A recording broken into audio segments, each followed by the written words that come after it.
কাপড়ের গাঁটটি নামাও, নামাইছে, গাঁটটি খোলো, খুলছে, সাপ বের হয়ে আসছে একটা। কি আসছে? সাপ। সাপের মুখে, গরুর মুখে আপনারা কি লাগান? কি হুফা, টুই, কাফায়া, একজনে একটা কানো একটা। আমরা কই হুফা, আর কোনো এলাকাতে কই কাফায়া, আবার আপনার এখন টুই একটা কিছু লাগাইছে না। সাপের মুখের মধ্যে লাগাম লাগানো, সুদা লাগাম। সাপ নড়াচড়া করতে পারে না, লড়াচড়া করলেও কামড় টামড় দিতে পারে না। ঈসা নবী কি সাপের সাথে কথা বলতে পারে? পারে না, অনেক কিছু পারে। যে আয়াতটা পড়ছিলাম, ওই যে তাবারির নাম কইছি, পরে তাবারির উস্তাদ পিছনে খাড়াই রয়েছে, তাফসিরে তাবারি। যে আয়াতটা পড়ছিলাম এটার মধ্যে সব বিস্তারিত লেখছে তাফসিরে তাবারিতে। ঈসা নবী অনেক কিছুই পারতেন। এবার সাপের দিকে তাকালেন, সাপের দিকে তাকিয়ে বললেন, সাপ কি হয়েছে তোমার? আল্লাহর হুকুমে কথা বলো, আল্লাহর হুকুমে কথা বলো। ঘটনা কি তোমার? এই অবস্থা করে মুখ বন্ধ, গাঁটটির ভিতরে ঢুকলা কেন? হুজুর ঢুকছি যে সকালবেলা নির্দেশ ছিল নদীর ঘাটে আইসা তারে সুবুল দিয়ে মারমু। যেই মাত্র সুবুল দেওয়ার জন্য হেঁটে হেঁটে তার পিছনে গেলাম, ফেরেশতা এসে লাগাই দিছে আমার এলাকা। আমি বললাম, ভাই কি করতেছো? আমি তো তারে সুবুল দেবো না, সুবুল দেওয়ার হুকুম গেছে গা, মুসিবত কাইটা গেছে। কেন? সে এমন একটা কাজ রাস্তায় করে আসছে যে কাজের কারণে তার উপর যে মুসিবতটা ছিল সেটা উঠে গেছে। এখন আর তুমি সুবুল দিবা না, নিজের জান বাঁচাও। সব বলল, আল্লাহ নবী গো, আমি যাবো কই? তাড়াহুড়া করে যাওয়ার কোনো পথ ছিল না, আমি গাঁটটির ভিতরে ঢুকে গেছি। সুবহানাল্লাহ। তার মানে যেটা বোঝাইতে চাইলাম, বিষয়ের নাম হলো সমস্যা। 1 নাম্বার, হুজুর বড় বিপদে আছি। 2 নাম্বার সমস্যা হলো মানুষের বদনজর লাগে গেছে। 3 নাম্বার সমস্যা হলো হিংসুকেরা হিংসা বাড়াইয়া দিছে। সমাধান কয়টা? মানে ঈসা নবীর ব্যাপারে আল্লাহ বলছেন যে ঈসা নবী অনেক কিছু পারে। মাটি দ্বারা পাখি বানায় উড়াই দিতে পারে আমার হুকুমে, অসুস্থ মানুষকে সুস্থ করে দিতে পারে, মুর্দাকে জিন্দা করে দিতে পারে আমার হুকুমে। যিনি মুর্দা জিন্দা করতে পারেন আল্লাহর হুকুমে, তিনি কি আল্লাহর কাছে বদদুয়া করে মানুষ মারাইতে পারবেন না? উনি বলে দিলেন, যাও ধুপাহে মরবো আগামীকাল। নদী পথে যখন কাপড় ধোয়ার জন্য যাবে সে মারা যাবে। এবার লোকজনের কথা হইলো, আগামীকাল হে কেমনে মরবো? সকাল বেলা গিয়া রাস্তার 2 পাশে খাড়িয়ে থাকবো, তার মরণটা দিব। উৎসুক জনতার ভিড়, রাস্তার 2 পাশে লোকজন দাঁড়ানো। ইসরায়েলের রেওয়ায়াত, লোকজন অপেক্ষা করতেছে, হ্যাঁ কবে মরে, হ্যাঁ কবে। কেডায় মরতো? দুপায়। আর দুপা কাপড়ের গাঁটটিটা মাথা নিয়ে বাইরেছে, দিব্যি পালোয়ানের মতো যেতেছে, মরে না। লোকজন কিরে, এ তো মরার কথা, মরে না। ঘটনা কি? ঈসা নবী না বললো সে মরবে, মরে না কেন? তারা আশ্চর্য হয়ে গেল, মরে না। রাস্তার মধ্যে সে একটা কাজ করছিল, যাওয়ার পথে একজন ক্ষুধার্ত ব্যক্তি, পেটে বুক লাগছে, বুক বলে না, ক্ষুধার্ত ব্যক্তির সাথে দেখা। সে বলছিল, ভাই দুপা পেটে বুক ক্ষুধা, না খাইয়ে মরার ভাও হইছে, কিছু থাকলে দাও না। আর দুপা যেহেতু কাপড় ধয়, দুপুর বেলার খাবার হিসাবে 3টা রুটি সঙ্গে করে নিয়ে যায়। দুপা আজ চিন্তা করলো যে রুটি একটা কমই খাই, আজকে হেরে একটা দিয়ে দিই, বাকি 2টা খাবো না। ক্ষুধার্ত ব্যক্তিকে একটা রুটি দিল। দেওয়ার পরে ক্ষুধার্ত ব্যক্তিরে খায়া পেটের ক্ষুধার মধ্যে একটা রুটি কেমন মজা লাগে? ক্ষুধার মধ্যে মজা কেমন লাগে? ক্ষুধার মধ্যে যে মজা লাগে ও রুটি। অনেকে কই, হুজুর তবলিগের খাওয়ান যে কি মজা। আমিও কই, তবলিগের খাওয়ান অনেক মজা। আলুর ভর্তা ডাল দিয়ে একটি ভাত খাওয়ান যায় তবলিগে গেলে। হ্যাঁ, আমি গেছি তো এক চিল্লাতে, তবলিগের ডাল আর আলুর ভর্তা যে মজা লাগে, এটা কেলিকা মজা লাগে, ক্ষুধা বেশি লাগে। জানি আমি খাওয়ান নাই তো, কথা বলছেন না, ক্ষুধা বেশি তো খাওয়ান মজা, ক্ষুধা বেশি। আরে লবণ দিয়ে অত ভাত খাইছি মনে আছে ছোটবেলা, শুধু লবণ আর সরিষার তেল দিয়ে টিপ্পা ভাত খাইলেছি। আপনারা মনে হয় খাইছেন না? আপনারা ধনী মানুষ। খাইছি, আমি খাইছি, শুধু মরিচ বাড়া দিয়ে খাইছি, মজাই লাগে। কেউ মামু খাইছেন? মামু বলে খাইছে, চিন্তা করে। তো রুটি একটা খাইয়া ক্ষুধার্ত ব্যক্তি চিন্তা করলো যে মজা লাগলো। সেই ধোপাকে ডেকে বললো, ভাই ধোপা, আমি তো গরিব মানুষ, তোমার কোনো উপকার করতে পারবো না, তুমি যে আমার এই প্রচন্ড ক্ষুধার মধ্যে একটা রুটি খাওয়াইলাম, আমি কি করব? তোমার জন্য একটু দোয়াই করে দিই। গফারাল্লাহু তাআলা মা তাকদ্দামা মিন যামবিক। ও ভাই দুপা, আমি গরিব মানুষ, তোমার কোনো উপকার করতে পারলাম না, করতে পারবো না। আমি শুধু তোমার জন্য দোয়া করতে পারবো। এতটুকু দোয়া করলাম, মহান আল্লাহ তাআলা তোমার পিছনের জিন্দেগির সমস্ত গুনাহগুলো মাফ করে দেয়। এই দোয়াটা দুবার বলো, ভালো লাগলো। অনেক সময় দোয়া বড় ভালো লাগে, দোয়া করলে মনে হয় মনের ভিতরে প্রশান্তি আসছে, হুজুরে আমার জন্য দোয়া করেছে, একটা কিছু হবে। এবার সে চিন্তা করলো, ধোপায় চিন্তা করলো যে সুন্দর দোয়া করলো, আমার ভালো লাগছে, আজকে না রুটি আর একটা কম খামো, তারে দুইটা দেই। এবার 2 নাম্বার রুটিটা তাকে দিয়ে বলল তুমি খেয়ে নাও। ক্ষুধার্ত সেই ব্যক্তি সঙ্গে সঙ্গে 2 নাম্বার রুটিটা খাইলো, খেয়ে শুকরিয়া আদায় করে বলল, আল্লাহর বান্দা ধুপা, আমি গরিব মানুষ, তোমাকে আমি কোনো উপকার করতে পারবো না। তুমি আমাকে প্রচন্ড ক্ষুধার মধ্যে 2টা রুটি খাওয়াইলা, 2 নাম্বার রুটি দিয়ে দিলা, আমি শুধু তোমার জন্য দোয়াই করতে পারবো, একটু দোয়া করে দেই। গফারাল্লাহু তাআলা মা তাকদ্দামা মিন যামবিকা ওয়া মা তাআখার। মহান আল্লাহ তাআলা তোমার পিছনের গুনাহগুলো মাফ করে দেয়, সামনের গুনাহগুলোও মাফ করে দেয়। দুপায় এবার কয় যে সুন্দর দোয়া পাইতেছি, একদিন দুপুরে না খাইলে কি হবে, আজকে খাবোই না। 3 নাম্বার রুটিটা তাকে দিয়ে দেয়, আর একটু দোয়া পাইলে আরো ভালো লাগবে। এবার 3 নাম্বার রুটিটা তারে দিয়ে দিল, দিয়ে দেওয়ার পর সে খাইয়া দোয়া বাড়িয়ে দিল, বলতে শুরু করলো, ভাই দুপা, আমি গরিব মানুষ, তোমার কোনো উপকার করতে পারবো না, শুধু দোয়াই করতে পারবো, আর একটু দোয়া করে দিলাম। গফারাল্লাহু তাআলা মা তাকদ্দামা মিন যামবিকা ওয়া মা তাআখার ওয়া হাফিযাকাল্লাহু তাআলা মিন বালিয়াতিস সামাওয়াতি ওয়াল আরদ। সুবহানাল্লাহ বলেন। ওরে ভাই দুপা, আল্লাহ তোমার পিছনের গুনাহ মাফ করে দেখ, আল্লাহ তোমার সামনের গুনাহ মাফ করে দেখ, এবং মহান আল্লাহ তাআলা আসমান জমিনের সমস্ত বালা মুসিবত বিপদ থেকে তোমাকে উদ্ধার করো, বালা মুসিবত তোমার দূর করে দেখ। যেই মাত্র এই দোয়াটা করলো, দুপা মনে মনে খুশি হইল, আজকে দুপুরে খাইলাম না সমস্যা নাই, অন্যদিন তো খাইতে পারি, সকালবেলা খেয়েছি, দুপুর বেলা খেলাম না, রাতের বেলা খাবো, কোনো সমস্যা নাই। এই কথা বলে দুপা এবার নদীর পাড়ের দিকে রওনা। 2 দিক থেকে মানুষ তাকিয়ে আছে, দুপা তো মরবে না, মরে না, দিব্যি পাহলোয়ানের মতো নদীর পাড়ে গেল, কাপড় ধুইল, কাপড় ধুয়ে আবার গাট্টি মাথার মধ্যে নিয়ে পাহলোয়ানের মতো আসতে শুরু করলো। উৎসুক জনতার ভিড়, তাদের কথা হলো ধুপা মরবে না, মরে না তো। এবার যখন আরো পাহলোয়ানের মতো আসতে আছে, একে অপরকে বলল, ঘটনা কি রে, ঈসা নবীর সাথে কি আল্লাহর সম্পর্ক নষ্ট হয়ে গেছে নাকি? ঈসা নবী আল্লাহর কাছে বলছে তাকে মারার জন্য, ঈসা নবীও বলছে সে মরবে, তাহলে মরল না কেন? তাহলে কি ঈসা নবী আল্লাহর কথা, ঈসা নবীর কথা আল্লাহ রাব্বুল আলামিন শুনেন নাই? এই চিন্তা তারা করতে আছে।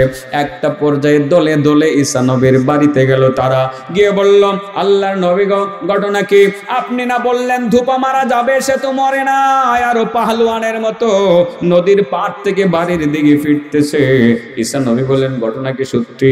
কাহা সত্যি? তাহলে আমাকে তার সঙ্গে তার সামনে নিয়ে চলো। ঈসা নবী এবার এসে দেখেন ডান দিকে বাম দিকে মানুষ দাঁড়ানো আছে, আর সেই ধুপা পাহলওয়ানের মতো হেঁটে হেঁটে চলছে। ঈসা নবী এবার সেই ধুপাকে ডাক দিয়ে বলেন, ধুপা দাঁড়াও, তোমার সঙ্গে কথা আছে, বলো আজ তুমি কি করেছো, কি কাজটা করেছো বলো। ধুপা কয়, কি করছি? তো কাপড় ধুছি। ও, ফাঁকে একটা কাজ করছি। কি করছো?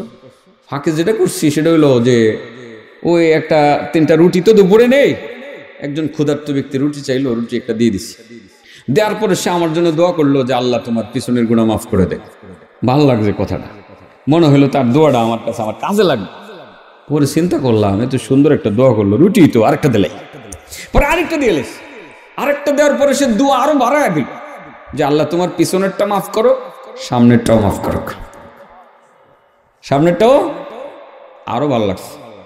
চিন্তা করলাম রুটিন আজকে নাই খেলাম, 3টা দিয়ে দিলাম। দিসি পরে সে দোয়া করলো আল্লাহ তোমার পিছনেরটা মাফ করো, সামনের গুনাহ মাফ করো, আসমান জমিনের বালা মুসিবত থেকে তোমার হেফাজত করো।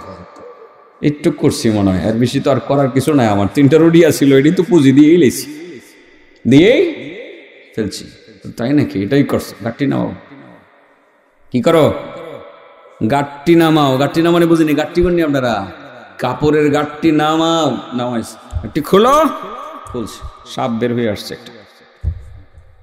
কি আসছে? সাপ। সাপের মুখে, গরুর মুখে আপনারা কি লাগান? কি কহুফা? টুই। কাফায়া, একজনে একটা একটা। আমরা কই হুফা, আর কোনো এলাকাতে কই কাফায়া, আবার আপনার এখন টুই একটা কিছু লাগাইছে না। সাপের মুখের মধ্যে লাগাম লাগানো, সুদা লাগাম। সাপ নড়াচড়া করতে পারে না, লড়াচড়া করলেও কামড় টামড় দিতে পারে না। ঈসা নবী কি সাপের সাথে কথা বলতে পারে? পারে না, অনেক কিছু পারে। যে আয়াতটা পড়ছিলাম, ওই যে তাবারির নাম কইছি, পরে তাবারির উস্তাদ পিছনে খাড়াই রয়েছে। তাফসিরে তাবারি যে আয়াতটা পড়ছিলাম এটার মধ্যে সব বিস্তারিত লেখছে তাফসিরে তাবারিতে। ঈসা নবী অনেক কিছুই পারতেন। এবার সাপের দিকে তাকালেন, সাপের দিকে তাকিয়ে বললেন, সাপ কি হয়েছে তোমার? আল্লাহর হুকুমে কথা বলো, আল্লাহর হুকুমে কথা বলো। ঘটনা কি তোমার? এই অবস্থা কে রে? মুখ বন্ধ, গাট্টির ভিতরে ঢুকলা কেন? হুজুর ঢুকছি যে সকালবেলা নির্দেশ ছিল নদীর ঘাটে আইসা তারে সুবুল দিয়ে মারমু। যেই মাত্র সুবুল দেওয়ার জন্য হেঁটে হেঁটে তার পিছনে গেলাম, ফেরেশতা আইসা লাগাই দিছে আমার এলাকা। আমি বললাম, ভাই কি করতেছো? আমি তো তারে সুবুল দেবো না, সুবুল দেওয়ার হুকুম গেছে গা, মুসিবত কাইটা গেছে। কেন? সে এমন একটা কাজ রাস্তায় করে আসছে যে কাজের কারণে তার উপর যে মুসিবতটা ছিল সেটা উঠে গেছে। এখন আর তুমি সুবুল দিবা না, নিজের জান বাঁচাও। সব বলল, আল্লাহ নবী গো আমি যাবো কই? তাড়াহুড়া করে যাওয়ার কোনো পথ ছিল না, আমি গাট্টির ভিতরে ঢুকে গেছি। সুবহানাল্লাহ। তার মানে যেটা বোঝাইতে চাইলাম, বিষয়ের নাম হলো সমস্যা। 1 নাম্বার, হুজুর বড় বিপদে আছি। 2 নাম্বার সমস্যা হলো মানুষের বদনজর লাগে গেছে। 3 নাম্বার সমস্যা হলো হিংসুকেরা হিংসা বাড়াইয়া দিছে। সমাধান কয়টা? 3টা সমস্যা নিয়ে কথা বলবো। সমস্যা নং 1, হুজুর বড় মুসিবতে আছে, একটু দোয়া করে। আছেন না এরকম? হ্যাঁ, অত্যন্ত গুরুত্বপূর্ণ বিষয়। 2 নম্বর সমস্যা, হুজুর মানুষের নজর লাগে গেছে, বিপদে আছে, বদনজর লাগে না? আল আইনু হাক্কুন, চোখ লাগে তো। হ্যাঁ, ফসল হয়েছে অনেক বেশি, যদি ওই খারাপ চোখ ওয়ালাটা যাইতে পারে, একবার তাকাইতে পারে, ধান পুরা শাখাবে। সত্য কিন্তু এটা হাদিস। ফুটফুটে সন্তান, আদরের স্নেহের ভালোবাসার সন্তান, এখানে সেখানে নিয়ে যাবেন। যদি ওর নজরে পড়তে পারে, দেখবেন ঠসা পড়ছে এখানে, ভিতরে, কপালে, মুখে, শরীরে বড় বড় ঠসা পড়ে গেছে। বাচ্চার অবস্থা কাহিল। শুক্রবার দিন যাবেন হযরতের কাছে, হুজুর একটু বাচ্চাটারে পানি পড়াইয়া দেন, অবস্থা বড় খারাপ, বদনজর। সমস্যা নম্বর 2, বদনজর। বলেন সমস্যা নম্বর 2। সমস্যা নং 1, মুসিবতে আছি হুজুর, আল্লাহ যাতে উদ্ধার করে, দোয়া করেন। সমস্যা নম্বর 2, হুজুর বদনজর লেগে গেছে। সমস্যা নম্বর 3, হুজুর পিছনের লোক লেগে গেছে, হিংসুকের হিংসায় পড়ে গেছে। কথা কি ঠিক? হিংসুকেরাই তো ক্ষতি বেশি করে। সে নিজের একটা ক্ষতি করে হলেও সে আরেকজনের 2টা ক্ষতি করতে চায়, কারণ সে তো এমন নালায়েক, নাখান্দা, বদবক্ত যে ইচ্ছাকৃতভাবে নিজের জীবনের সমস্ত অর্জনকে জ্বালিয়ে পুড়িয়ে ছারখার করে দেয়। আগুন যেমন লাকড়িকে জ্বালিয়ে পুড়িয়ে ছারখার করে দেয়, তদ্রূপ হিংসা মানুষের জীবনের আমল, ইবাদত, অর্জন সবগুলোকে জ্বালিয়ে পুড়িয়ে ছারখার করে দেয়। হিংসায় আক্রান্ত কিছু মানুষ আছে, যা অন্যের হিংসায় আক্রান্ত হয়ে গেছে, সে বড় বিপদেই পড়ে। উঠে গেছে ভদ্রলোক, অনেক উঠে গেছে, তাকে নামাইতে হবে। প্রথম তার ব্যবসা ধ্বংস করো। পুকুরে মাছ ছাড়ছে, আগামী মাসে বিক্রি করলেই তো 20 লাখ, রাতের বেলা 1 কেজি বিষ ছেড়ে দাও, দাও তাকে পানিতে নামাইয়া। আছে এরকম? আছে আছে আছে। 3টা সমস্যার সমাধান এক জায়গায়। কয় জায়গায়? আপনার বদনজর লাগবে না, ফসলেও বদনজর লাগবে না। কি সুন্দর পেঁপে বাগানে পেঁপে ধরছে, বদনজর লাগবে না। কলার বাগানে কলা ধরছে, বদনজর লাগবে না। হিংসুক হিংসা করে আপনার কিছুই করতে পারবে না। একটা মাত্র আমল। কয়টা? ইমাম আল আল্লামা আল হাফিজ ইবনুল কাইয়িম রাহিমাহুল্লাহ বাদাইউল ফাওয়ায়েদ খণ্ড নম্বর 2 পৃষ্ঠা নম্বর 234-এ তিনি লেখেন, লিসাদাকাতি তাসিরুন আজীবুন। খুব মনোযোগ দিয়ে শুনবেন কথাগুলো, ওয়াজের মতো মনে হবে না, কিছু টিপস মনে হবে, টিপস, পরামর্শ জাস্ট। আজকের কথাগুলো হবে শুধু পরামর্শ। লিসাদাকাতি তাসিরুন আজীবুন। সাদাকা বুঝেন? মানি দান, খায়রাত। এটা আশ্চর্য ধরনের একটা আমল, যার আশ্চর্য ধরনের প্রভাব রয়েছে। এর দ্বারা মানুষের কমপক্ষে 3টা উপকার হয়। কয়টা উপকার হয় বাবাজি? সমস্যা কয়টা? 3টা। মনে থাকবে তো? আল্লাহ মুসিবত উঠাইয়ে নিবে, বদ নজর থেকে আল্লাহ হেফাজত করবে, হিংসুকের হিংসা থেকে আল্লাহ বাঁচাবে। আমল কয়টা? একটা। আমল কয়টা? সমস্যা 3টা, সমাধান কয়টা? মনোযোগ দিয়ে শুনেন কিন্তু। এখন সদকার কথা বলেনি, আল্লামা ইবনুল কাইয়িম কি বলেছেন আমি রেফারেন্স সহ বলেছি। যার লিখনি আমরা পড়ি, লিখনি পড়ি, এখান থেকে কিছু শিখি। বাদাইউল ফাওয়ায়েদ খণ্ড নম্বর 2 পৃষ্ঠা নম্বর 234-এ তিনি বলেন, লিসাদাকাতি তাসিরুন। তাসির বুঝেননি? তাসির আছে, কথার মধ্যে তাসির আছে, মানে প্রভাব আছে। যে সাদাকার আশ্চর্য ধরনের 3টা প্রভাব আছে। দান খায়রাতের শক্তি যে কেমন, দানের শক্তি। রাস্তা দিয়ে বের হয়েছেন, একজন গরিব মানুষ হয়েছে, গরিব, খাইতে পায় না, 10টা টাকা দিয়ে বললেন একটা রুটি কিনা খাই। এটার যে কি পাওয়ার, এটার যে কি ক্ষমতা, একটু দেখাই দিতাম। দেখাবো? ইসরায়েলি রেওয়ায়াত বলবো, সহি রেওয়াতে পাবেন না। ইসরায়েলি রেওয়ায়াত বৈধতা আছে বর্ণনা করার, এটা সহি রেওয়ায়াতের নির্দেশ। ওয়াহাদ্দিসু আন বানি ইসরাঈলা ওয়ালা হারাজ। বনি ইসরাইল থেকে তোমরা হাদিস বর্ণনা করতে পারো, অসুবিধা নাই, যদি কোনো ইসলামী শরীয়তের সাথে সাংঘর্ষিক না হয়। শুনিয়ে দিই তাহলে একটা গল্প।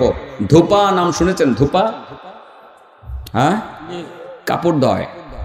আপনাদের বাজারে ধোপা থাকতে পারে, শহরাঞ্চলে থাকে ধোপা। কিছু কিছু ধোপা বড় বাজে ধরনের চরিত্র তাদের, যেমন স্বর্ণকারের কিছু বাজে চরিত্র আছে, সবার না, কিছু কিছু। মানুষ বলে স্বর্ণকার নাকি মায়ের স্বর্ণ চুরি করে, সবাই না। ঠিক ধূপাও এরকম কিছু আছে যাদের চরিত্র হলো মানুষের ক্ষতি করা। কাপড় 10টা দিয়ে আসছেন, ভালো কাপড়টা ইচ্ছাকৃতভাবে রেখে বিক্রি করে দিল। আনতে গেলেন একটা কম, কোথায় গেছে এটা বলতে পারলাম না, এটা কি আরেকজনের সাথে চলে গেল ভুলে? হতে পারে।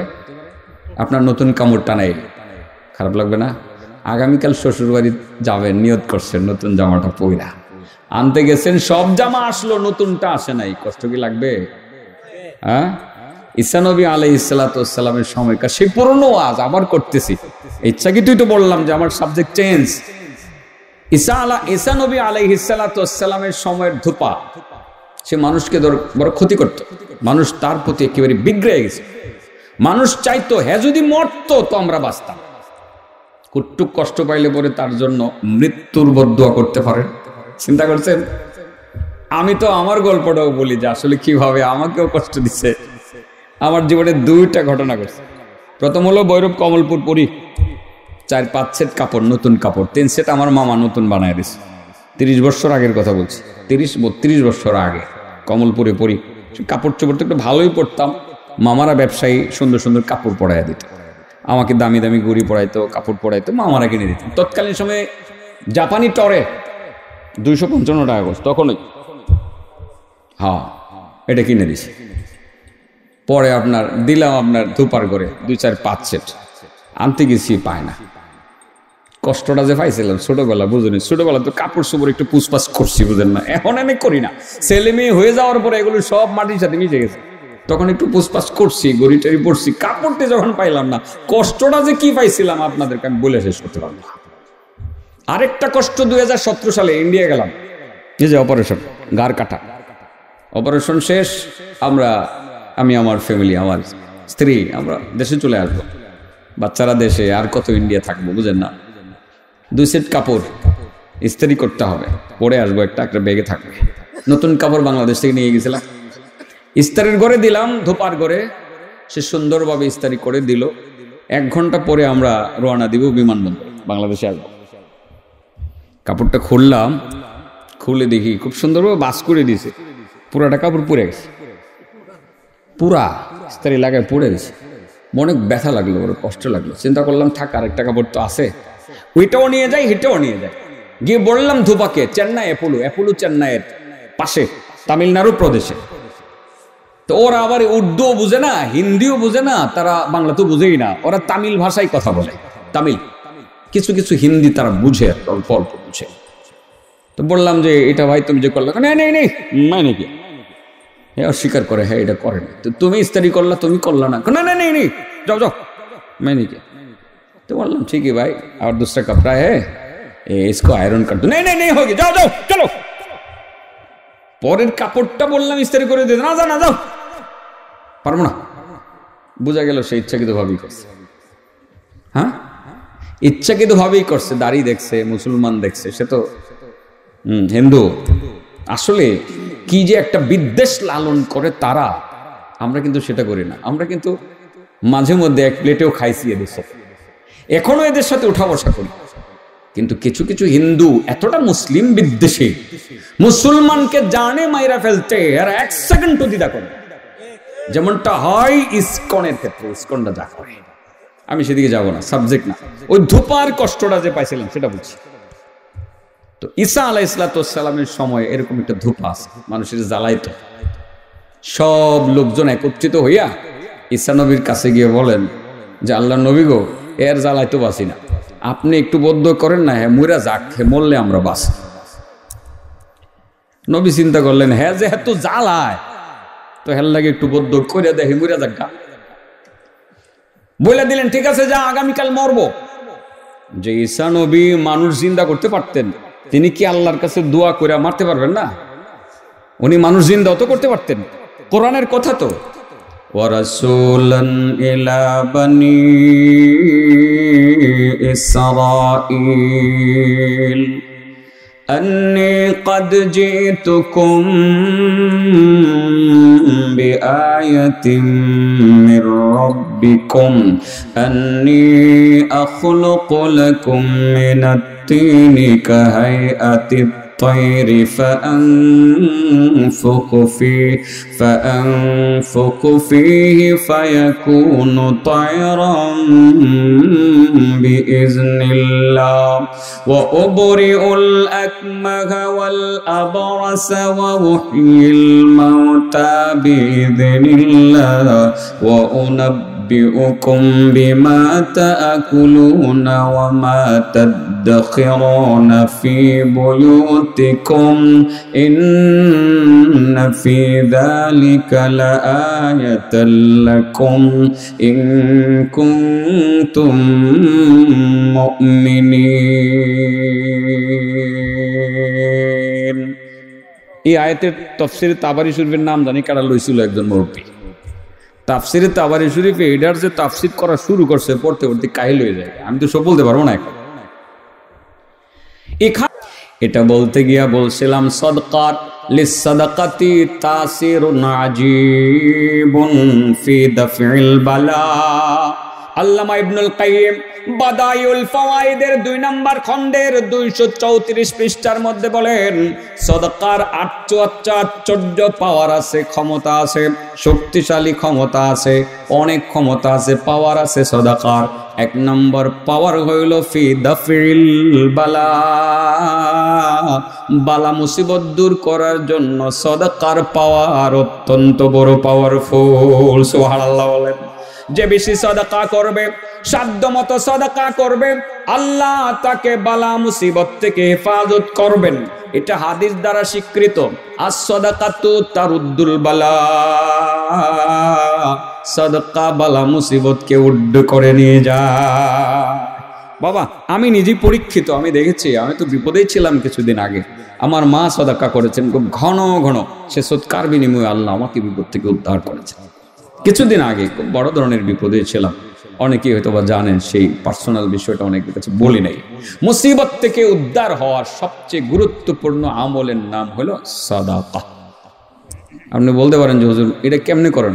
হাইটটা যাইতেছেন, দেখতেছেন একজন লোক ক্ষুধার্ত, 10 টাকা দেন ভাই, একটা রুটি কিনা খাই, অসুবিধা আছে কোনো? অসুস্থ মানুষ, চিকিৎসার ব্যবস্থা নাই, 500 টাকা দিন ভাই, তুমি ডাক্তারের চিকিৎসা করো, ঠিক আছে না? কাপড় নাই, বস্ত্রহীনের বস্ত্র নাই, একটু বস্ত্র দিয়ে উপকার করলেন, কাপড় দিয়ে উপকার করলেন, ঠিক করা যায় না? করা যায়। মাদারিসগুলোতেও করা যায়, মাদ্রাসাগুলোতেও করা যায়। সেটা পরে শুনে। আমি ওই সমস্যা 3টা। সমস্যা কয়টা? 1 নম্বর হলো হুজুর বিপদে আছে। বিপদ কাটানোর আমলের নাম কি? সাদকা। রাস্তাঘাটে চলবেন, মাঝে মধ্যে নিয়ত করে 10 টাকা দান করবেন। 10 টাকা, বেশি বলি নেই। কয় টাকা? 10টা টাকা আজকে নিয়ত করবেন। কোথাও যাচ্ছেন, 10 টাকা দিয়ে গেলাম, আল্লাহ তুমি বালা মুসিবত থেকে হেফাজত করো, আল্লাহ করবে। এটা পাওয়ারফুল, পাওয়ারফুল। সবাইকে বলি, ছেলেরা তোমরাও করবা। তোমার আব্বা 50 টাকা দিছে, 5টা টাকা সদকা করে দাও আজকে। 50 টাকা দিছে না, আজকে স্কুলে যাচ্ছ, 5টা টাকা সদকা করে দাও। অনেক মুসিবত থেকে উদ্ধার তুমি পাইবা। হবা কেমনে? রাস্তা দিয়ে যাচ্ছিলা, বাস এসে তোমাকে চাপা দেওয়ার কথা ছিল, মারতেছিল, দেখবা তুমি বেঁচে গেছো। এরকম ঘটে তো। সাদাকা বালা মুসিবত থেকে মানুষকে হেফাজত করবেন তো ইনশাআল্লাহ। 2 নাম্বার, লিসাদাকাতি তাসিরুন আজীবুন ফি দাফিল বালা। নাম্বার 2 ফি 2 নাম্বারটা কি? আরবিতে জানি কি কয়, বদনজরে কি কয়, যাই ফি দাফিল আইন। ফি দাফিল আইন, হ্যাঁ এবার ওটা এরকম হয়, ফি দাফিল আইন। আল্লাহ রাসূল বলেছেন আল আইনু হাক্কুন, মানুষের চোখ লাগাটা সত্য। অনেক সময় বিশ্বাস করে না যে চোখ আবার লাগলো কেন, ফসল কি হয়েছে 2 দিন পরে গিয়ে ফুইটা সার খাবে, চোখ লাগাইছে দুষ্টটায়। কিছু লোকের চোখে এরকম বাজে কিছু পাওয়ার আছে, চোখ লাগানোর অভ্যাস আছে, চোখ লাগাইছে, মাশাআল্লাহ বলছে না, এটা গেছে গেছে শুয়া। বাচ্চার দিকে নজর দিছে, আরে বাচ্চাটা এত সুন্দর, পরের দিন বাচ্চাটা অসুস্থ, হসপিটালে ভর্তি। হয় কি হয় না? হয় কি হয় না? হয়। আল্লাহ রাসূল বলেন এই চোখ যে লাগে, মানুষের চোখ যে লাগে, এটা 100% সত্য, 100% সত্য। অতএব মানুষের কুদৃষ্টি, বদ নজর থেকে বাঁচতে হলে আল্লাহ রাসূল সাল্লাল্লাহু আলাইহি ওয়াসাল্লামের এই হাদিসের উপরে আমল করতে হলে আপনাকে মাঝে মধ্যে টাকা 20 টাকা দান করবেন, আর মনে মনে নিয়ত করবেন আল্লাহ আমার নাতিটা হয়েছে, আল্লাহ তারে বাঁচায়ও। তার মুখে দেখবেন ঠাসা পড়বে না, মুখের ভিতরে ঠাসা পড়বে না, চেহারাটা নষ্ট হয়ে যাবে না, সে তাড়াতাড়ি অসুস্থ হয়ে যাবে না। আপনার নাতিকে আল্লাহ হেফাজত করবে, আপনার আদরের সন্তান, ফুটফুটে সন্তানটাকে আল্লাহ হেফাজত করবে। কটে গেল? মা বোনরা যারা শুনছেন আপনাদেরকে বলে দিলাম, প্রায় কিন্তু আমার কাছে অনেক বাচ্চারা যায় শুক্রবার দিন, বাচ্চার মায়েরা নিয়ে যায়, হুজুর সুখ লাগবে একটু ফু দিয়ে দেন। আপনার যাওয়া লাগবে না, আপনার আর যাওয়া লাগবে না। এখন থেকে আপনি বের হলেন, সন্তানকে নিয়ত করে যে আল্লাহ আমার ছেলেটাকে, আমার নাতিটাকে তুমি হেফাজত করো। 10 টাকা দিয়ে যান, মসজিদের দান বক্সে দিয়ে যান, এতিমখানার দান বক্সে দিয়ে যান, অথবা একজন গরিব মানুষকে 10টি টাকা দেন, অথবা 100 টাকা দেন, 50 টাকা দেন, আপনার সাধ্য মতো দেন। কটা গেল? 3 নাম্বার, অফি দাফরি শাররিল হাসিদ। অফি দাফরি শাররিল হাসিদ, হিংসুকের হিংসা থেকে বাঁচার জন্য সদকার পাওয়ার অনেক বেশি। সদকা একমাত্র ইবাদত, একমাত্র আমল, যে আমল করলে বালা মুসিবত থেকে আল্লাহ হেফাজত করেন। সাদাকা এমন আমল, যে আমল করলে পরে আল্লাহ বদনজর থেকে হেফাজত করেন। সাদাকা এমন আমল, যে আমল করলে আল্লাহ হিংসুকের হিংসা থেকে হেফাজত করেন। সাদাকা এমন আমল, যে আমল করলে পরে জাহান্নামের আগুনে পানি ঢাইলা নিমিষে আগুন নিভায়ে ফেলা সম্ভব। হাদিস আরেকটা কোয়ার ইচ্ছা ছিল না, বলে ফেলি, কইতাম, হ্যাঁ মনোযোগ দিয়ে শুনলেন। মামুর মাদ্রাসার মধ্যে 4 বছর আগে কইছিলাম, হ্যাঁ বিশাল বড় একটা হাদিসের অংশ। এটাও ইমাম শামসুদ্দিন আবু আব্দুল্লাহ ইবনুল কাইয়িম আল জাওজি তার কিতাবে লেখছেন, হাদিসের সনদ সহিহ। রাসূল করিম সাল্লাল্লাহু আলাইহি ওয়াসাল্লাম ফজরের নামাজ পড়লেন, নামাজ পড়ে তিনি পায়ে হেঁটে একজন সাহাবীর বাড়িতে গেলেন। তিনি আগে চলে গেছিলেন, সাহাবী নামাজ শেষ করে। ইমামের আগে মুসল্লিরা যায় না, উনি গিয়ে দরজা বন্ধ করলেন। আল্লাহ রাসূল সাল্লাল্লাহু আলাইহি সাল্লাম তার দরজায় গিয়ে নক করলেন। দরজা খুলে দেখেন নবীজি এসে গেছে। আপনার বাড়িতে নবী এসে গেলে কেমন লাগবো? স্বপ্নে এলে কেমন লাগবো? আল্লাহ দিলে ঠান্ডা হয়ে যেত না? আল্লাহ সবাই রে স্বপ্নে তোমার নবীরে দেখায় দিও। এটা বড় মজার, এটা বড় মজার। সাহাবীর বাড়িতে ডাইরেক্ট চলে গেছে। সাহাবী দরজা খুলে দেখেন নবী আমার ঘরে বিনা দাওয়াতে, তাও কেউ নাই, সঙ্গে কাউকে নিয়ে আসেন না। ইয়া রাসূলুল্লাহ, ইয়া হাবিবাল্লাহ, বিনা দাওয়াতে আমার বাড়িতে আপনি এসে গেছেন? ইয়া রাসূলুল্লাহ, আমি তো আসমানের চাঁদ পাইছি, নবী গো কেন আইছিলেন? রাসূল বলেন, বন্ধু সাহাবী শোনো, আসছি যে কারণ আছে। একটা মনের কথা তোমার কাছে বলতাম, একটা স্বপ্ন দেখছি সেটা তোমার কাছে কইতাম। আবু বকরকে সঙ্গে আনি নাই, উমর আলী ওসমান কেউ আমার সঙ্গে নাই, আমি একাই আসছি তোমার কাছে মনের কথা বলতে, স্বপ্ন বলতে, শুনবানি? সাহাবী বলেন, ইয়া রাসূলুল্লাহ, আপনি বলেন আমি শুনবো, সবার আগে শুনবো।